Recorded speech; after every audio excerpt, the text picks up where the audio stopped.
안녕하십니까. 저작거리에서 바라본 20세기 예술. 오늘은 1901년입니다. 1901년에 영국의 빅토리아 여왕이 세상을 떠납니다. 1837년부터 64년간 왕위에 있던 빅토리아 여왕 시대의 영국과 오스트리아 헝가리 제국을 포함한 유럽 지배계층을 중심으로 한 저작거리의 삶은 예술 예절과 규범 윤리에 감춰진 인간의 민낯이라는 이중성으로 성격 지어지곤 합니다. 이런 이중성은 인간 심리의 심각한 억압 구조를 형성하는데요. 이런 배경에서 1856년에 태어난 오스트리아의 심리학자 지그문트 프로이트는 정신분석학을 창시하죠. 특히 1899년에 집필한 꿈의 해석은 꿈을 통해 성적 충동의 심리적 방어기제 이면에서 형성된 무의식에 접근할 수 있다는 가설을 제시합니다. 1901년에 출판한 일상생활의 정신병리학은 농담이라든지 말실수 등을 포함해 심리적 방어기제를 깨어있는 일상으로까지 확대한 작업입니다. 비록 꿈의 해석이 초판 600부를 찍어 다 팔릴 때까지 8년이 넘는 세월이 걸리지만 점차로 프로이트의 무의식에 대한 가설은 20세기 예술 전반에도 커다란 영향력을 행사하죠. 정신분석학자로서 초기 프로이트는 인간의 쾌락 충동과 현실 인식의 상관관계를 연구의 중심에 놓지만 후기로 갈수록 인간의 죽음 충동에 주목하면서 인류의 미래에 어두운 전망을 드러냅니다. 이런 전망이 구체화한 1929년 문명 속의 불만을 쓸 무렵 유태인으로서 독일에서 나치의 위협을 목전에 둔 프로이트의 마음을 짐작할 수도 있겠죠. 어쨌든 한마디로 니체의 관심이 저작거리의 초월이었다면 프로이트의 관심은 쾌락 충동이라든지 죽음 충동 같은 이를테면 저작거리의 뿌리인 셈입니다. 니체의 경우 초월의 가면이 예술이었다면 프로이트의 경우 그 뿌리에서 피어나 자라난 꽃 중에 예술이 있다고 말할 수도 있을 겁니다. 프로이트가 한 말을 인용하자면 덕과 선이라고 하는 높은 이상은 생활화할 수 있는 현실적 가치이기보다는 오히려 원시적 대상 집중에 대한 반동 형성이라고 할 수 있을 것이다. 파괴와 순수성이라는 낭만적인 생각은 성적 욕망의 가면일 것이고 이타주의는 이기심을 숨기는 가면일 것이고 엄숙함은 죄를 감추는 가면일 수 있다. 예, 니체의 표현을 빌면 예술은 무의식의 가면일 수 있습니다. 앞에서 프로이트가 언급한 성적 욕망, 이기심, 죄 등과 같은 무의식적 측면에서 흥미로운 작가 중에 1849년에 태어나 1912년에 세상을 떠난 스웨덴의 아우구스트 스트린드베리가 있습니다. 선배 작가 노르웨이의 헨리크 입센은 사실주의 연극에서 커다란 성과를 거둔 극작가인데요. 입센과 사실주의에서 한 걸음 더 나아간 프랑스 자연주의 작가 에밀 졸라 등의 영향으로 스트린드베리는 일련의 자연주의적 경향의 작품들을 발표합니다. 1900년을 다룰 때 언급했던 자연주의란 자연과학주의의 줄임말 정도로 이해하면 좋을 듯한데요.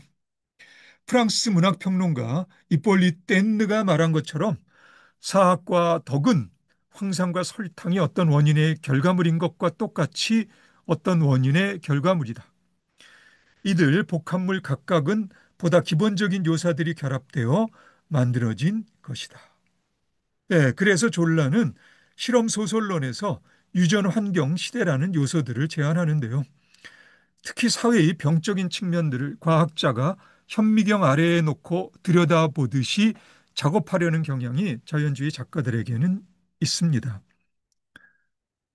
뗀느는 유전 대신에 인종 환경 시대라는 기본적인 요소들을 제안합니다.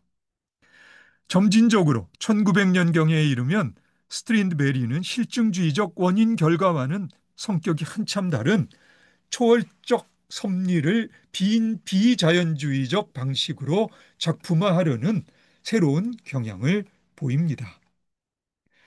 앞에서 인용한 프로이트의 말과 관련해서 스트린드베리는 어떤 의미에서는 저작거리 보통 사람들의 소란스러운 내면을 뛰어난 문장력으로 거침없이 드러내는 작가라고 할 수 있습니다.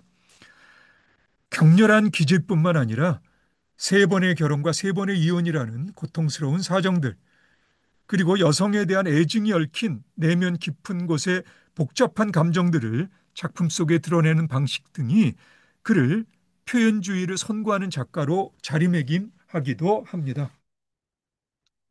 여기서 표현주의란 관습적인 방식으로 포장된 인간의 감각과 생각에 강렬한 충격을 주어 특히 인간 세상의 어두운 측면을 거침없이 드러내는 시도라고 볼 수 있습니다. 이런 점에서 표현주의는 자연주의와도 통합니다.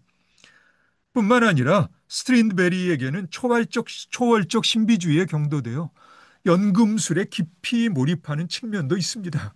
정말 진심으로 금을 만들려고 했어요. 스트린드베리는.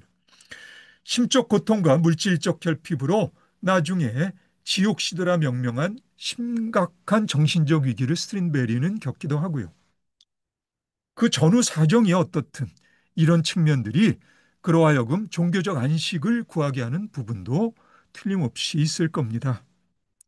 이렇게 자연주의에서 표현주의를 거쳐 초월주의로 초점의 변화가 스트린베리를 20세기 현대예술의 선구자 중 한 명으로 자리매김하게 하는 측면이기도 합니다. 이런 관점에서 보면 1898년부터 1904년에 걸쳐 3부작으로 발표한 다마스쿠스를 향하여 라는 희곡은 종교적 안식에서 자신의 정신적 고통의 해방구를 찾는 일종의 기독교 신비극의 형식으로 형상화한 야심작이었지만 주인공의 이름이 스웨덴어로 된 우셴데, 즉 알려지지 않은 자란 뜻인 것만 보아도 일반적인 이야기적 구성이라기보다는 방황하는 주인공의 심상을 볼거리가 별로 없는 무대에서 치열하게 묘사하는 내면극의 성격이 강하다는 걸 짐작할 수 있을 테이고요. 또 그로 인해 별다른 관객의 호응을 얻지도 못합니다. 결국 2부는 그의 사후인 1924년 비로소 초연되고요. 3부 역시 1922년에 초연됩니다. 사실 스트린베리 자신 종교에 전적으로 귀의했다기보다는 여전히 방황이 현재 진행형이라는 느낌을 줍니다. 그러니까 무언가 정리되지 않은 혼돈스러움이 이 희곡에 있습니다. 그래서 1900년에 발표된 죽음의 무도라는 작품에서 드러내는 지옥 같은 부부 생활의 묘사가 여전히 그의 본령이지 않나 나는 그렇게 생각합니다. 스트린드베리도 스스로 꽤 만족한 작품이 죽음의 무도였고요. 예, 스트린베리가 1901년에 쓰고 1902년에 발표한 몽환극은 많은 사람들이 높이 평가하는 그의 대표작이라 할 수 있는데요. 사실 프로이트적 꿈의 세계라기보다는 윤리적 우화에 가까운 작품입니다. 자연주의 경향의 작품들과 비교하면 시 공간이 워낙 비틀어져 있어서요. 무대 공연이 어려울 거라는 초기 평가도 있는 작품이었어요. 1907년에 초연합니다. 인도 신화에서 신들의 왕이라 불리는 인드라의 딸 아그네스가 우리가 사는 저작거리 세상으로 내려와 40여 명의 사람들을 만나는 에피소드식 이야기입니다.